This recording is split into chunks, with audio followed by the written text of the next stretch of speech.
Kita sering membicarakan visi Indonesia Emas 2045, namun data terbaru dari PISA 2022, Program for International Student Assessment, memberikan peringatan keras. Skor literasi membaca siswa Indonesia turun ke titik terendah dalam 2 dekade, yakni menjadi 359 poin. Angka ini menempatkan kita jauh di bawah rata-rata OECD, yang berada di angka ke-476.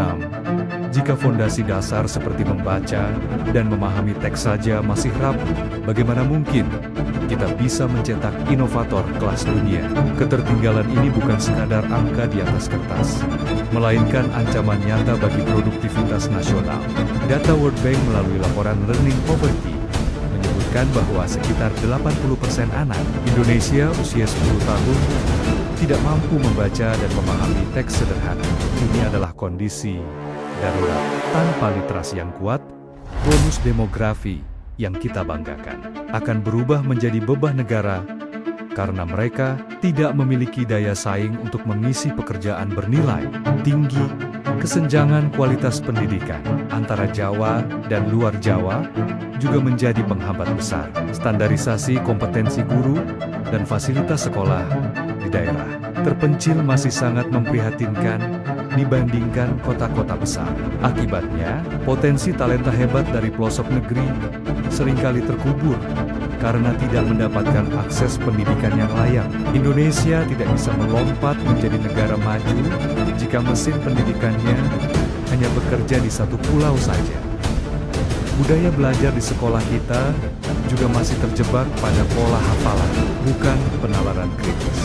Di era kecerdasan buatan AI, menghafal adalah keahlian yang sudah usang. Siswa kita perlu diajarkan bagaimana cara bertanya, menganalisis data, dan memecahkan masalah kompleks. Jika kurikulum kita tidak segera beradaptasi, kita hanya akan mencetak operator yang mudah digantikan oleh mesin, bukan pencipta yang mengendalikan teknologi. Terakhir, literasi digital dan finansial juga masih sangat rendah di kalangan pelajar. Di tengah gempuran informasi dan ekonomi digital, generasi muda kita sangat rentan terhadap penipuan daring dan judi online. Pendidikan harus menjadi perisai yang memberikan mereka keterampilan navigasi di dunia modern. Tanpa perbaikan fundamental pada kualitas literasi, narasi Indonesia Emas 2045 hanyalah sebuah anggonanggen yang akan berakhir dengan kecemasan massal Indonesia. Saat ini berada di kategori negara berpendapatan menengah atas. Namun, bayang-bayang middle income trap MIT sangat nyata. Fenomena ini terjadi ketika sebuah negara terjebak pada tingkat pendapatan tertentu dan tidak bisa melompat menjadi negara maju karena produktivitasnya mandek. Kunci utama untuk keluar dari jebakan ini bukanlah sumber daya alam, melainkan kualitas modal manusia.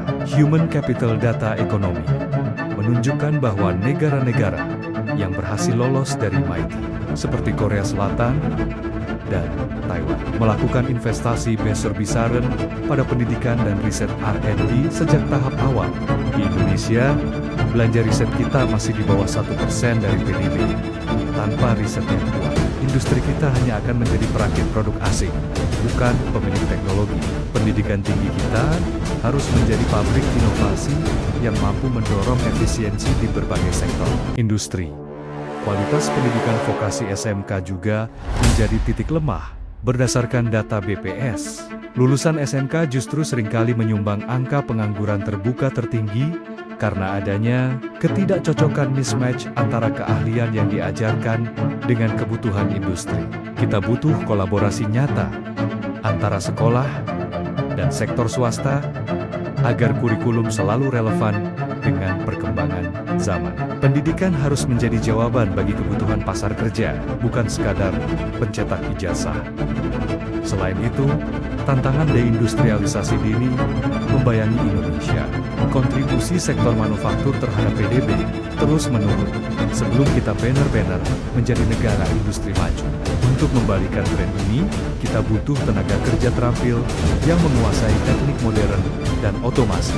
Jika sistem pendidikan kita gagal menyediakan SDM sumber daya manusia berkualitas, investor akan lebih memilih negara tetangga yang memiliki tenaga kerja lebih kompetitif dan adaptif.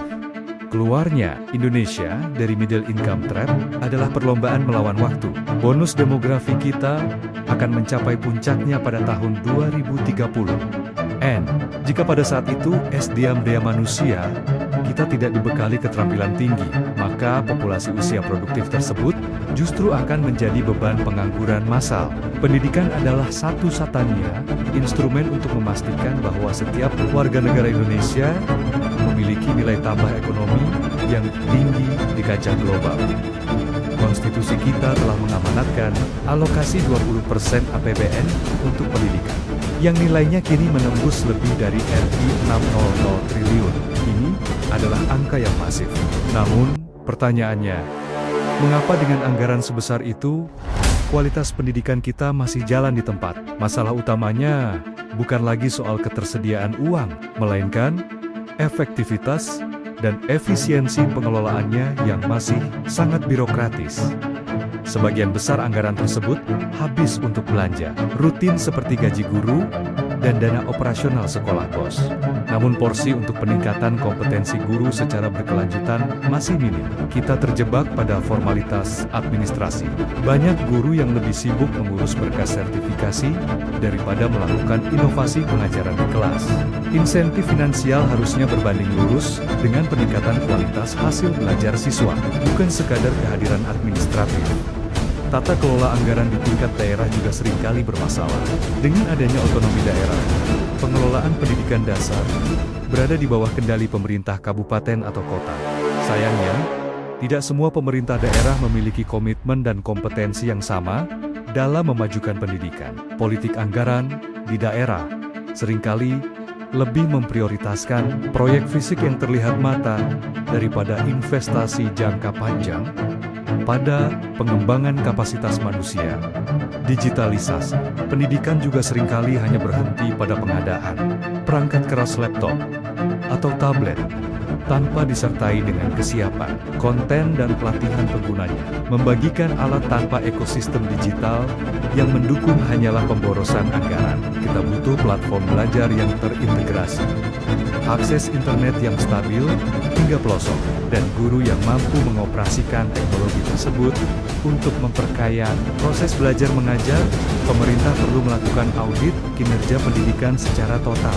Kita harus mulai menggunakan data berbasis hasil outcome-based untuk menentukan alokasi anggaran berikutnya. Jika sebuah metode pendidikan tidak terbukti meningkatkan skor literasi dan numerasi siswa, maka metode tersebut harus diganti. Anggaran 20% adalah amanah rakyat yang harus dipertanggungjawabkan dengan lahirnya generasi yang lebih cerdas, bukan sekadar habis untuk urusan birokrasi. Dalam setiap sistem pendidikan di dunia yang sukses, rahasianya selalu sama. Kualitas guru di Finlandia atau Singapura. Hanya lulusan terbaik yang bisa menjadi guru. Di Indonesia, profesi guru seringkali belum menjadi pilihan utama bagi talenta-talenta terbaik bangsa.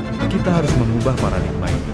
Menjadi guru harus menjadi profesi yang prestisius, memiliki standar rekrutmen yang sangat tinggi, namun dengan kesejahteraan yang sangat layak. Masalah guru honorer adalah luka lama yang harus segera disembuhkan. Bagaimana mungkin kita mengharapkan kualitas pendidikan yang hebat jika ribuan guru kita masih dibayar dengan upah di bawah standar hidup layak? Kesejahteraan adalah fondasi bagi dedikasi. Guru yang tenang secara finansial akan memiliki energi lebih untuk berinovasi dan membimbing siswanya secara personal. Pengangkatan guru menjadi ASN atau PIP harus didasarkan pada kompetensi yang ketat agar keadilan dan kualitas berjalan beriringan. Selain itu, metode pelatihan guru kita seringkali bersifat top-down dan membosankan. Kita butuh komunitas belajar guru yang lebih organik dan kolaboratif.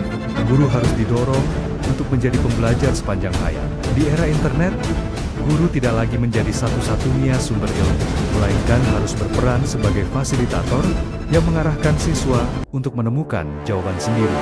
Transformasi peran ini membutuhkan perubahan mentalitas yang besar. Integritas guru juga merupakan poin krusial. Guru adalah teladan karakter bagi siswa.